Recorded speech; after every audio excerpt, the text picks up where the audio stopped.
بسم اللہ الرحمن الرحیم۔ السلام علیکم ورحمۃ اللہ وبرکاتہ۔ اقصی کیانسوں قسط نمبر 30، داستان فلسطین فروشوں کی۔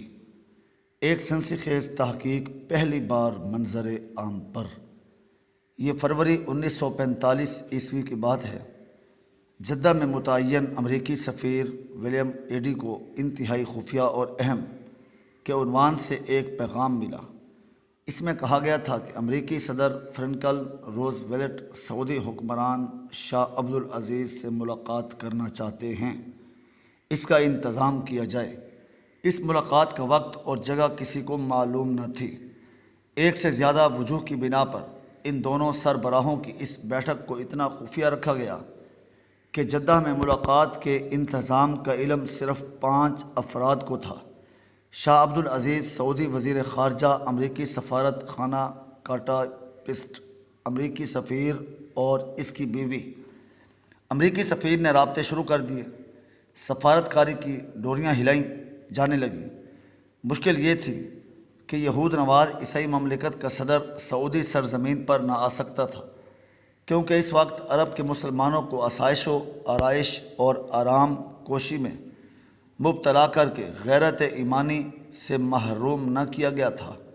خصوصاً شہروں سے دور رہنے والے عرب قبائل اس بات کو قطعاً برداشت نہ کر سکتے تھے کہ سرزمین اسلام پر ایسے مسلم دشمن حکمران کے قدم پڑیں جنہیں ہزاروں برس پہلے یہاں سے جلا وطن کیا گیا تھا۔ دوسری طرف شاہ عبدالعزیز اس سے قبل کسی بیرونی دورے پر نہ گئے تھے۔ یہ ان کے کسی غیر مسلم مملکت کے سربراہ سے پہلی ملاقات تھی، اور اسے امریکہ کے رقیب برطانیہ کے جدہ میں موجود خفیہ اہلکاروں سے چھپانا بھی مقصود تھا۔ اگرچہ بعد میں ان دونوں ملکوں نے رقابت ختم کر کے مل بانٹ کر کھانے پر ایکا کر لیا تھا، چنانچہ اس ملاقات کے لیے سمندر کی وسعتوں کو استعمال کرنے کا فیصلہ کیا گیا۔ شاہ عبدالعزیز کی عادت تھی کہ وہ سال میں ایک مرتبہ جدہ آیا کرتے تھے۔ اس دوران یہاں کی انتظامیہ سے ملاقات کے علاوہ فقراء و مساکین میں امداد بھی تقسیم کرتے تھے۔ چنانچہ ان کی آمد سے قبل اعلان کیا گیا کہ امریکہ کا جنگی بحری جہاز میرفی بندرگاہ پر لنگر انداز ہو رہا ہے۔ میرفی کے اس دورے کو خیر سگالی کے تحت کیا جانے والا عام دورہ ظاہر کیا گیا، جبکہ اس سے پہلے کوئی امریکی جنگی جہاز جدہ کی بندرگاہ پر لنگر انداز نہ ہوا تھا۔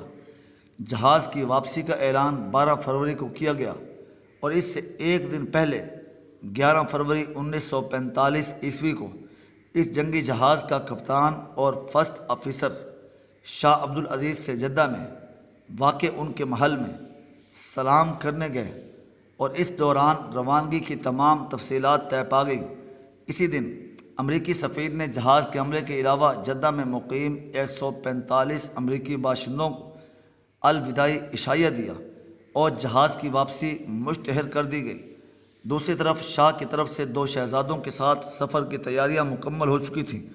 جہاز کے روانگی والے دن شاہی محل سے اعلان ہوا کہ شاہ مکہ مکرمہ واپس جا رہے ہیں۔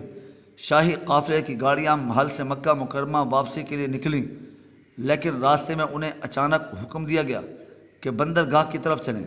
ساتھ ہی شاہ نے ولی عہد شہزادہ سعود بن عبدالعزیز کو ٹیلی گرام روانہ کیا کہ وہ تا حکم ثانی ملک کا نظم و نسق سنبھال لیں، اور شہزادہ فیصل بن عبدالعزیز، جو بعد میں شاہ فیصل کے نام سے سعودی عرب کے فرما روا اور عالم اسلام کی مقبول شخصیت بنے، ان کے انقلابی نظریات کی وجہ سے دشمنان ملت نے عربستان پر اپنا تسلط برقرار رکھنے کے لیے انہیں شہید کروایا کو بلا کر ملک سے باہر جانے کے بارے میں مطلع کیا، اور انہیں حجاز میں نظم و نسق برقرار رکھنے کی ہدایات دے کر ایک فہرست حوالے کی، جس میں ان کے ساتھ جانے والوں کے نام تھے۔ امریکی سفیر کو اوپر سے ہدایات ملی تھی کہ بادشاہ کے ہمراہ وفد بہت محدود ہونا چاہیے، 4 صاحب حیثیت افراد، اور ان کے ساتھ زیادہ سے زیادہ 8 محافظ اور خدمت گاروں، یعنی بادشاہ کے علاوہ کل 12 افراد مگر جب بادشاہ کا قافلہ بندرگاہ پر پہنچا تو اس میں 48 افراد، 100 بکریاں اور منوں کے حساب سے سبزیاں اور خوراک وغیرہ تھی۔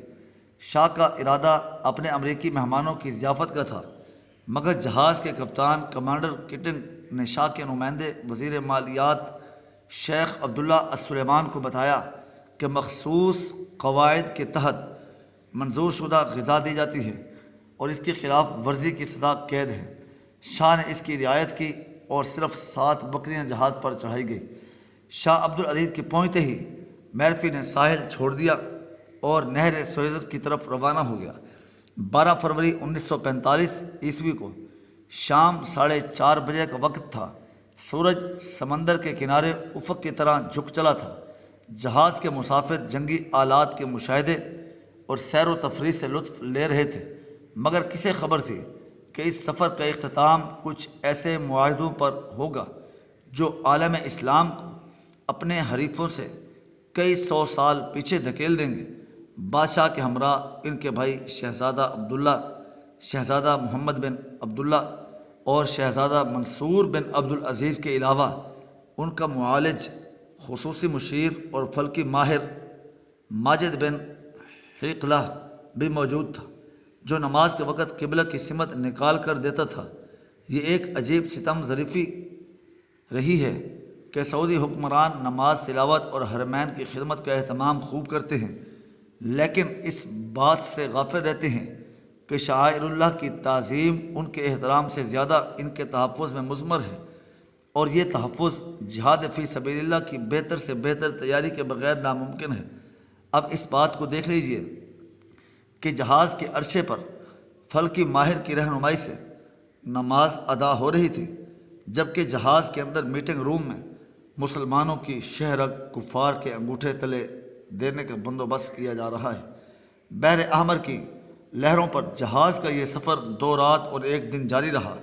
جس وقت جدہ سے جہاز روانہ ہو رہا تھا، اس وقت مالٹا کی بندرگاہ سے ایک اور جہاز روانہ ہو رہا تھا۔ خصوصی طور پر تیار کیے گئے کوئنسی نامی جہاز میں صدر روز ویلٹ سوار تھا۔ میرفی میں مسلمانوں کے بادشاہ کی طرف سے امریکی افسروں کی ضیافتیں ہو رہی تھیں۔ جہاز کے ہوادار عرصے پر پر لطف فضا میں خالص عربی انداز میں قالین بچھا کر دسترخوان بچھے تھے اور گپ شپ کی محفلیں سج رہی تھیں۔ خدام خاص عربی ڈشیں تیار کر رہے تھے جو فرحت بخش ہوا میں بیٹھ کر بے فکری کے ساتھ تناول فرمائی جا رہی تھی۔ تو دوسری طرف امریکی صدر کے جہاز کی دیواروں پر نقشے لگے ہوئے تھے، میزوں پر رپورٹیں دھری تھیں۔ یہودی ریاست کی تشکیل کے خواہش مند امریکی صدر سعودی فرمانروا سے کی جانے والی گفتگو کے نکات پر اپنے مشیروں سے بحث و مشورہ کر رہے تھے۔ فریقین کی جو ذہنی حالت اور عمومی رویہ اس وقت تھا، آج بھی تقریباً ویسا ہی ہے۔ ایک مکمل بے فکری اور آرام طلبی کی کیفیت میں تھا، اور دوسرا مکمل چوکس اور بیدار مغزی کی حالت۔ اس چیز نے امت مسلمہ کو خون کے آنسو رلا رکھا ہے، اور سچ تو یہ ہے کہ اب مسلمانوں کے پاس رونے کے آنسو رہے ہیں، نہ بہانے کو خون، فقط حسرتیں ہی حسرتیں ہیں۔ 14 فروری 1945 عیسوی کو صبح 10 بجے میرفی اور کوئنسی دونوں طے شدہ مقام پر پہنچ گئے۔ دونوں جہازوں کے چاروں طرف فوجی کھڑے ہو گئے۔ ایک عارضی پل کے ذریعے دونوں جہازوں کو جوڑا گیا اور جلالت الملک اپنے دونوں صاحبزادوں کے ہمراہ امریکی صدر کے جہاز پر تشریف لے گئے۔ یہ خصوصی، اہم اور خفیہ ترین ملاقات 1 گھنٹہ 10 منٹ جاری رہی۔ اس کے موضوعات کے متعلق کچھ باتیں تو اب منظر عام پر آ گئی ہیں، اور مشرق وسطیٰ پر تحقیق کرنے والے مصنفین نے ان کو ڈرتے ڈرتے محتاط انداز میں نقل کیا ہے۔ اگر اس سارے موضوع کو کوئی چند لفظوں میں سمیٹنا چاہے تو وہ یوں ہوں گے: فلسطین میں یہودی ریاست کے قیام کے حوالے سے سعودی فرمان رواؤں کو جکڑنا، ان کے پاس موجود تیل کی خداداد دولت پر تسلط پانا اور عربوں کی اس آنے والی آمدنی کو عسکری ترقی کے بجائے سامان عیش و عشرت پر خرچ کروانا۔ مجموعی طور پر 5 گھنٹے اس جہاز پر رہنے کے بعد جب شاہ عبدالعزیز واپس ہوئے تو انہوں نے جہاز کے عملے میں تحفے تقسیم کیے۔ افسران کو ایک گھڑی اور چھوٹے عملے کو 15 پاؤنڈ دیے۔ یہ ان کی طبعی شرافت اور مہمان نوازی تھی، لیکن انہیں کیا خبر تھی کہ یہودی خباثت ایسی شریفانہ روایات کا لحاظ نہیں رکھتی۔ آخر میں امریکی سفارتکار ولیم ایڈی اور سعودی نمائندے یوسف یاسین نے ایک مشترکہ بیان تیار کیا۔ اس پر جانبین کے دستخط ہوئے، اور جب صدر روز ویلٹ کا جہاز نہر سوئز سے گزر کر پورٹ سعید سے آگے جا رہا تھا اور برطانوی خفیہ ادارے کے اہلکار ملاقات کے نتیجے کی سنگن لینے کی جان توڑ کوشش کر رہے تھے، اس وقت یہود کی بدنام زمانہ تنظیم فری میسن کے قاہرہ میں واقع دفتر میں، جو ان کا ہیڈ کوارٹر بھی تھا، کامیابی کے جام ٹکرائے جا رہے تھے، اور صہیونی ریاست کی تشکیل کا اہم مرحلہ طے ہو جانے پر یہودیوں کے بزرگ رہنما خوشی سے پھولے نہ سماتے تھے۔ 1945 عیسوی میں یہ ملاقات ہوئی، اور صرف 2 سال بعد 1948 عیسوی میں دنیا کے نقشے پر صہیونی ریاست ابھر کر آ گئی، جو گزشتہ 3000 سال میں پیش آنے والا انوکھا واقعہ ہے۔ انوکھا اس واسطے کہ یہود پر بحکم الہی ذلت و خواری کی مہر لگ چکی تھی، پھر بھی انہیں ایک ملک مل گیا۔ یہ آخر کس طرح ممکن ہوا؟ خود قرآن کریم بتاتا ہے، الا بحبل من اللہ وحبل من الناس۔ یہود نے کسی حد تک تکبر اور شرارت چھوڑ کر گیری ازاری شروع کی، اور دنیا میں طاقت کے دھارے کا رخ پہچان کر خود کو اس میں اس طرح ضم کیا کہ اس کو اپنی مرضی کے تابع کر لیا، جبکہ مسلمانوں نے باہمی اختلافات اور مفاد پرستی کو اپنا شعار بنایا، طاقت کے حصول سے غافل ہوئے، چھاؤنیوں میں اسلحہ جمع کرنے کی بجائے ہیڈ روموں میں فرنیچر اور باتھ روموں میں ٹائلیں سجانے لگے، چنانچہ خود اپنے اوپر اس ذلت کو مسلط کر لیا جو یہود کے لیے لکھی گئی تھی۔ ہوا یوں کہ سعودی عرب نے فلسطین کے ساتھ لگنے والی اپنی سرحد کو پیچھے ہٹا لیا تاکہ وہ فلسطین کے پڑوسیوں میں شمار ہی نہ ہو، نہ اس کی طرف سے فلسطینیوں کو امداد جائے اور نہ فلسطینی مہاجرین پناہ لینے جلالت الملک ذل الہی کے سائے میں آ سکیں۔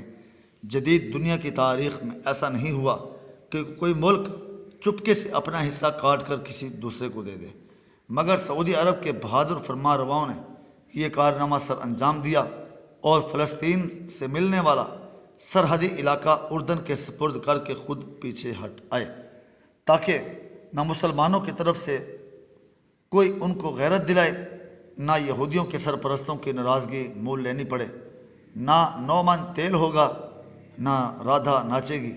واپسی میں جدہ کی بندرگاہ پر جلالت الملک کو قدم رکھے کچھ زیادہ دن نہ گزرے تھے کہ راتوں رات المملکۃ العربیہ السعودیہ کا نقشہ تبدیل ہو گیا، اور تبوک سے آگے کے سرحدی علاقے الملک مملکۃ الہاشمیہ الاردنیہ کے حوالے کر دیے گئے، جس کے فرما روا اعلیٰ حسب و نسب کے مالک نجیب الطرفین ہاشمی ہیں۔ بعض حضرات جزیرۃ العرب کے احوال کے اس رخ کو سامنے لانے پر معترض ہوتے ہیں کہ اس سے عرب حکمرانوں کے احترام میں کمی آتی ہے۔ بندہ عرض گزار ہے کہ ہم تو صرف اظہار حقیقت کے مجرم ہیں، آگے اہل اسلام کی مرضی ہے کہ ان دل سوز حقائق کو جس پہلو سے چاہیں لیں، جس رنگ کی عینک سے چاہیں دیکھیں، اور جس معنی میں چاہیں سمجھیں۔ اگر کوئی شخص سلامت طبع کے بغیر مروارید بھی کھائے تو وہ زہر ہلاہل بن جاتی ہے۔ اگر کسی کے دل و دماغ پر ان مضامین سے امت کے مستقبل کی فکر کی بجائے کوئی اور تاثر چھا جاتا ہے تو اس کے